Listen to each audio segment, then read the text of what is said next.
Hello, thank you for having me, and thank you everyone for joining. I'm Louise, and I'm going to be talking about digital PR and AI, some simple adjustments to future-proof your strategy. I'm going to start off by asking who remembers infographics. I've worked in digital PR for around 10 years now. And when I first joined, it was all about the infographic.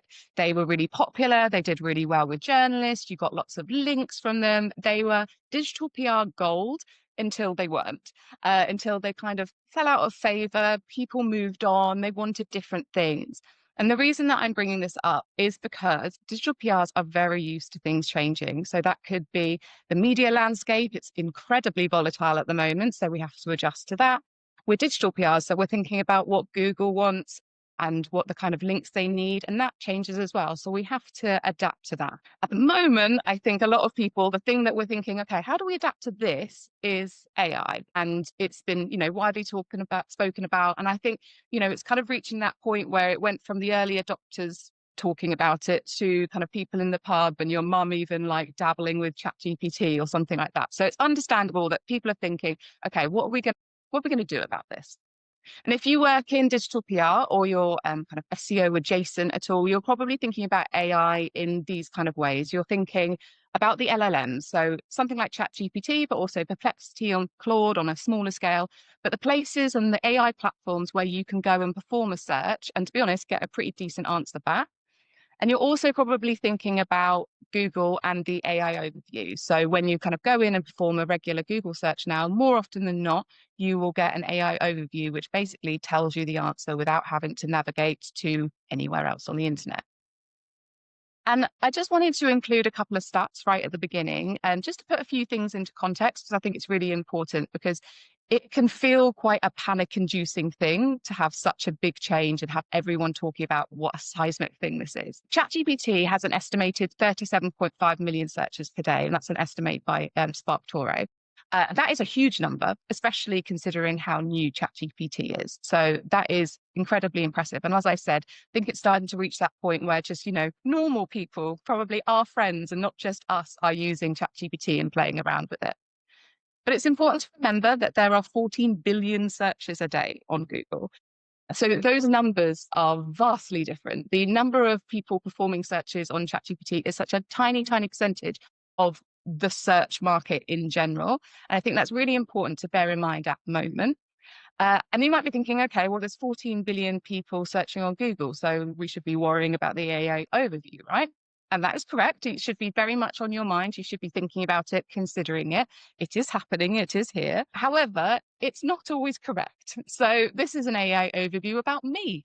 And broadly speaking, it has a lot of correct information, but it does go on to say that I lead the reactive digital PR offering at Cedar with Digital, which I have never done and I don't do now. So not the most reliable of things all the time.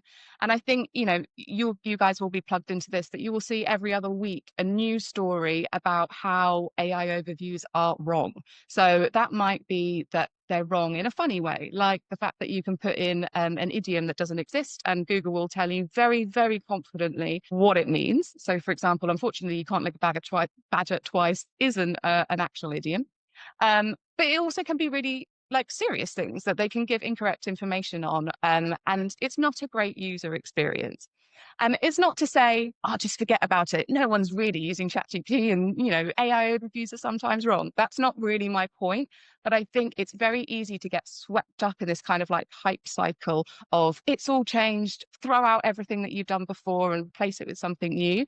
And it's just good to remember some stats and some figures and some realities of what it's actually like to use these AI search functions.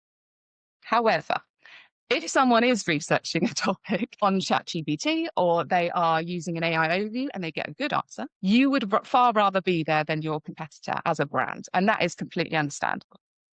But the good news is, if you're doing digital PR already, you are likely already doing a form of GEO, and GEO is Generative Engine Optimisation. It's kind of the how do we influence these AI searches. LLMs are kind of act as if they kind of work on predictive text. And I think it's quite important to understand how AIs work, as mind-boggling as that can be, and how LLMs, large language models, work.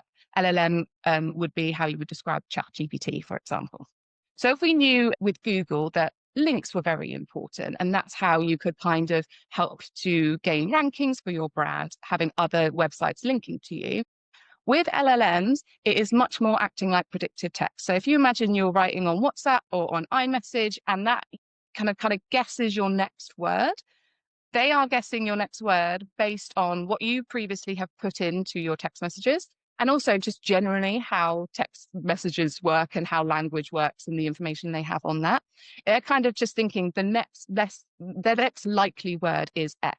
And on a massive scale, that is kind of how something like ChatGPT works. So really, if you want your brand to be visible in LLMs, so ChatGPT, for example, it needs to see your brand being referenced alongside your industry, product, or service. They need to see your villa brand, for example, being referenced alongside villa holidays, Mallorca, infinity pools, any of those kind of key topics, words, subjects that your potential customers are going to put into something like ChatGPT, and where you feel your brand should be. You need to be putting that information out there on the internet so the LLMs can pick up that those things are connected. And who knows how to get their internet talking about their brand better than digital PRs. And that is why digital PR is so important when it comes to influencing AI search. Now, of course, I would suggest a few tweaks. I would love to say that you don't need to do anything at all and you're all good and you can carry on as you are, but that wouldn't make a very interesting talk. So I do think that there are a few tweaks that you can make to your digital PR strategy. That means that, yes, you can continue to influence Google and help you with the rankings on that side, because let's remember that not everyone uses the AI answers. There are a lot of people still, going into those blue links. So let's still keep that. But some tweaks that you can do to make sure that your work is kind of ticking both boxes as best as you can. So that's what I'm going to talk about now. The first thing I would mention is rethink what you consider good coverage to be.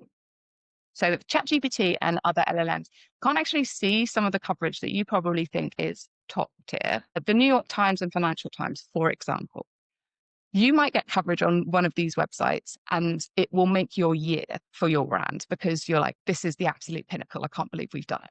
And if you get a link from one of these and you're a digital PR, that's even next level amazingness, incredible. But interestingly, something like ChatGPT can't see the content that is on these websites. And that is because them and other top publications don't allow them to look at it. So this is a kind of snip from a robots.txt file. I'm going to get a little bit nerdy here. Don't need to worry too much about it. But basically, it is where a website will say, you crawlers, you are not allowed to see our website. So if you see on that list there, you'll probably recognize a couple of names like ChatGPT, Claude, Perplexity. These are AI platforms that are looking to gain that kind of information from the internet to build out their AI systems. But big publications like the New York Times, like the Financial Times, and a lot of others are like, you're not having our content for free. Absolutely no way. We're going to have to strike some kind of deal, or we might be taking an ethical stance that we actually don't want AIs to be trained on our work. So we're not going to allow it to happen. Now, the Financial Times screenshot here used to be a BBC screenshot, because my point was going to mention the BBC in this. But I was just doing my due diligence and checking things yesterday. And actually, the BBC, as of yesterday, seem to have now allowed ChatGPT and Google's AI kind of crawler to be able to look at its content, which is really interesting. Nothing's been said publicly about it. So I will keep an eye on it to see if it continues that way. But it just proves that these things aren't set in stone. So, they might change their mind, I guess, but more broadly, it's probably they will come to some sort of agreement with an AI platform. So The Guardian have an agreement now with OpenAI, and so they now can crawl it. And who knows, maybe the BBC does. Maybe this is breaking news. But it's just to make the point that this is the state of play now, but it might change. But important to bear in mind, because you might think that you've got your coverage on your key titles. LLMs will have loads of information about your brand, but they actually might not. On the flip side, LLMs like ChatGPT do not care about follow links, affiliate links, or canonical tags, or any of the other kind of link nerdiness that digital PRs get really into. And for good reason. Digital PRs care about follow links. They care about not getting affiliate links, because that is what Google values. So that's what our kind of strategy was built around. So you might have instances where you are only going after coverage and followed links from other publications. So you're ruling out a huge amount of media who give follow links. Or you might, do the same with affiliate links or not really go after that much syndicated coverage because it's going to have local tags on it, things like that. This really opens up your media list to think, okay, we will still continue to do that so that we can tick our kind of SEO box. But when you're thinking more about GEO, other websites become equally as valuable, if not more valuable, if they're like a really well-read, well-respected website. So it really makes you think that actually let's open up our media lists and think more broadly about where we're going to get our coverage and not be really pigeonholed into the kind of SEO mindset of digital PR. The second point is talking more about the product, industry, or service. Digital PRs have been known to stretch the brand a little bit, stretch relevancy to create a good story and get great links with it. So that might be an energy company talking about how much it would cost to run the Batcave, or it would be a gambling company talking about the most tattooed football team, a highest earning gamers campaign from a men's fashion company. It's not to say that this is bad work, but it isn't very helpful in telling LLMs who your brand is. If you were going to think of a bit more of an LLM friendly digital PR story, and you were a men's fashion company, then perhaps you would look at these kind of ideas. So you would maybe do a lot more product PR. Previously, in your kind of digital PR SEO head, you might have thought, that's going to get me a load of affiliate links. It's not going to really hit my goals. But from a LLM mindset, getting your product in a best white t-shirts roundup on like the Telegraph or GQ is going to be really, really valuable and helpful to an LLM to learn what you sell, what you're good at selling, what your top products are, things like that. Doing campaigns around the eco impacts of washing your clothes incorrectly, or doing a press office story about the effects of tariffs on the fashion industry, just allows you to make sure your campaigns and your stories are a lot more targeted and talking a lot more about your products and your industry. And that just really is going to inform an LLM a lot more than maybe some of those other stories that I referenced. The thing to remember is there is a reason why digital PRs try and kind of stretch the brand a little bit or stretch relevancy just a little bit, because it can mean that you can go to a lot more websites, which means that you can probably get more links, which means that you're probably going to get better rankings in Google. Like there's logic behind there. So it could be that perhaps with that more LLM friendly stories, you might get less coverage, you might get less links. And as I kind of want to try and make the point throughout the whole talk is that let's not just throw away everything else that we've been doing just to replace it with something new. I think it's really important to find the balance and to say, okay, either we can tweak a story a little bit to bring in a little bit more of the product or a little bit more of the industry, or we can just add another kind of line of activity to make sure that you're doing a little bit of both. So just something to bear in mind. Thirdly, I would use internal spokespeople to provide comment. So I've mentioned a few times now about you telling an LLM your brand. And I think it's important to say in practice, what I mean is literally putting your brand name and having it appear next to your key industry or product as much as possible, and as in many places as possible on the web. So for example, if you're Octopus Energy, you want Octopus Energy, green energy provider. Virgin Holidays, family holiday company, compare the market, insurance comparison website. You get what I'm getting at. And providing commentary to the press is a really great way to do this, because journalists often even ask you how you want to be quoted, which, you don't often get journalists saying, how do you want me to write this up? So this is the one instance where they want, they come to you and say, what's your preference around this? So for example, Jane Smith, CEO of green energy provider Octopus Energy. When you're reading it, that doesn't seem weird. That doesn't seem spammy. That makes a lot of sense as you're reading it. A journalist would be more than happy to write it up in that way. But you're also really getting that like keywords of what your brand is right next to your brand name, which is it's just what you want to be aiming for, really. However, the journalist request space is really crowded and it's really murky. So there are a lot of people going after these commentaries. There are a lot of people who can provide comments. So it means that you're going to have a lot of competition of trying to get that coverage with a comment. And it's also a bit dodgy at the moment.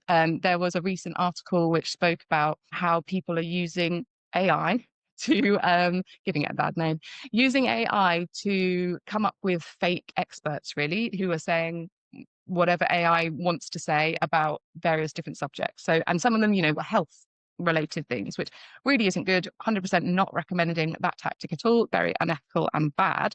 But it's just to say this is what we're working with here. So my top tips really around doing this and making it interesting, new or unusual. This is your comment that you're providing to a journalist. As I said, there is a huge amount of competition. Actually, providing something that is different is going to get you a bit more cut through than the kind of usual spiel that someone in your industry might give.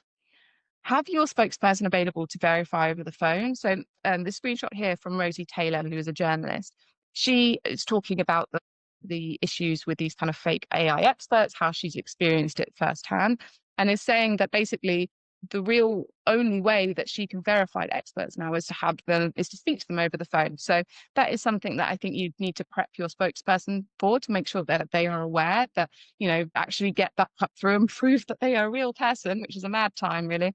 They're going to need to speak to someone over the phone. It could be quite likely. Being quick and efficient. So as I say, there's lots of competition. Sometimes it's first come, first serve within, reason. So that is very important, and being efficient as well. Don't drip feed journalists stuff, just give them all in one email, and so they have everything they need. And then I think planning some proactive outreach around your spokesperson. So you might be sitting around waiting for the perfect story to break for your spokesperson to be able to say something, but that might not happen. And actually, there are plenty of things that you know are going to happen in a calendar that you know that your spokesperson is going to be able to make a really interesting comment on. So you can just not wait for the journal request and just go out proactively with that story and that comment. And that works really nicely because, yeah, you're not just waiting around for the perfect story to break. And finally, I would suggest consider social media. So very SEO focused digital PRs would likely not have aimed for social media coverage, as those links don't count. So if you're getting a link from Twitter or Facebook, those links aren't going to count for SEO. So really, if you're in that kind of SEO mindset, it's a nice to have, to put it politely. It's not something people are going after, basically. With your AI search glasses on, these platforms are now really a lot more valuable to us. And it's a really compelling argument to add a social strategy to do your digital PR campaigns, which in my kind of experience and view across the industry doesn't often happen. So I put on the screenshots here to the right. So Reddit have recently had a deal with OpenAI, who own ChatGPT, to allow them to scrape all the information that's within Reddit. And I've often seen LinkedIn posts be used as citations within ChatGPT. So I pulled out those as two particular ones because actually, with your story, could you work with LinkedIn influencers? Could you look at Reddit to see how your competitors are spoken about on the platform, to see if there's any kind of tips and tricks you can take from there and take inspiration from how your competitors are being spoken about? And I think I put here, remember that platform either has to have a deal with an LLM or can be crawled by them, as I mentioned a few slides back. And so that is something to bear in mind. So something like Reddit or LinkedIn, you know that these things surface and are used within LLMs. So you know that there's value in that kind of coverage and people sharing about your brand on those platforms. However, I will say that you might do some influencer work on TikTok or on Facebook or whatever it might be, that then might catch the eye of someone who is on Reddit, who then goes on to talk about it on that platform. So you don't have to be too kind of blinkered at it. It's just something to bear in mind and be aware of it. So in summary, it isn't about stopping what you're doing. It's about tweaking and adding to it. So I think I've mentioned it a few times. We're not just scrapping everything that we know and love and just replacing it with something new. It is tweaking and adding and just giving the LLMs lots of material that talks about your brand in the right way. My kind of takeaways are, don't worry about links for this kind of LLM mindset. Talk more about brand and product. Use spokespeople and consider your social coverage. And as I was writing this out, I was like, Sounds an awful lot like just doing PR, which is very interesting. I think digital PR over the years, we spent a lot of time kind of showing our value, showing that we should be kind of respected as an industry and why we're here and how we're different. And actually, very interestingly, AI search starts to kind of that digital PR bit starts to leave and you're just left with PR, which I think is a really interesting time for us. And I think it's a great time to be in the industry. And it's, yeah, very exciting. But I just thought it was quite humorous to think, well, it's just doing some great PR and getting your brand out there, which I think is quite important for any fellow PR professionals who are watching this at the moment. So thank you so much for listening. I have no idea how long I took to go through that. It could have been short, it could have been long, but thank you so much for listening to it. I hope you found it quite interesting. If you had any questions, obviously you can ask me now, but you can also find me on LinkedIn if you would like to. Fantastic, Louise. Really, really insightful, and your timings were spot on. I love that. Professional. Couple of questions for you, if I may. The scary question we're all debating. Do you think digital PRs can be replaced by AI? Um, Should we be worried? At the moment, no. I mean, I think if you listen to some proper future gazing podcasts about AI, then 30 years in the future, I think everyone should be scared about their job, no matter what it is. But right here and now, no, it's all good. I would say, however, that using AI for efficiencies is great. Like there are so many things where you can use it to maybe help with more laborious jobs or sense checking things, QAing things, even prompting for ideas sessions, which can probably make your day to day a little bit more efficient, which means that you can spend more time on the stuff that AI can't help with. Like I've never found AI to give me a good campaign idea, and I don't think it will because it's based on previous. You're not. It's just you're going to get an average, basically. You're going to get an average idea.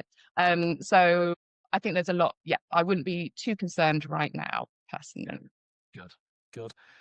Couple of questions coming through on my favorite subject, measurement. So how would you recommend we track this sort of activity? So I guess back to the LLM training, and how would we make it measurable for senior stakeholders? So thank you, Alex. I absolutely prepped for this question because it is, I was like, I absolutely know that this is going to be the question.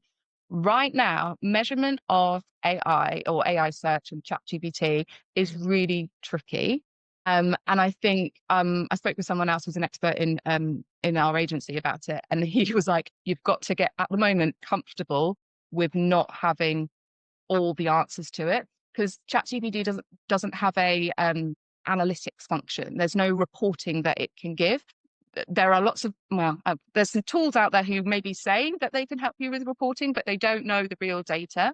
And what's so tricky about something like ChatGPT is whereas the way you would use Google is often short keywords, it might be like Villa Holiday Mallorca.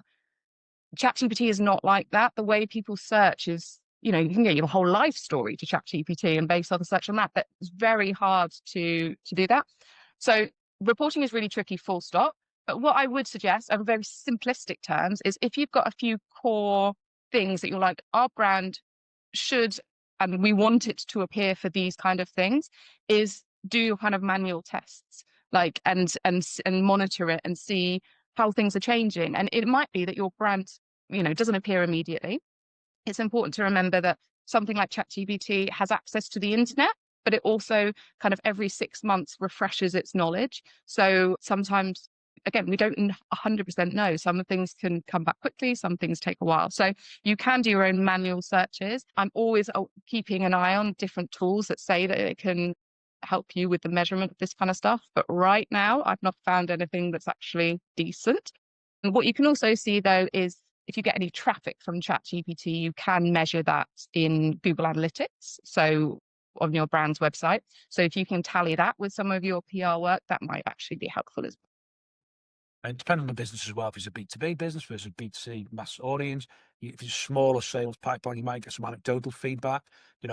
We just had that as a business where some people found us and they said, "Oh, we asked ChatGPT." So that's anecdotal stuff. There's also the guys at Coverage Book are doing some interesting experiments with, I'm just looking up to make sure I get it right, in the mix.ai. So they're showing some of the media that are being used by, I think, Gemini, particularly to train. So back in what you were saying about not all titles are being used by the LLMs, but people on the session today could have a look at in the mix.ai, see which titles are being used by some of the some of the LLMs to train themselves to maybe think about their targets as well. Right, last one quickly.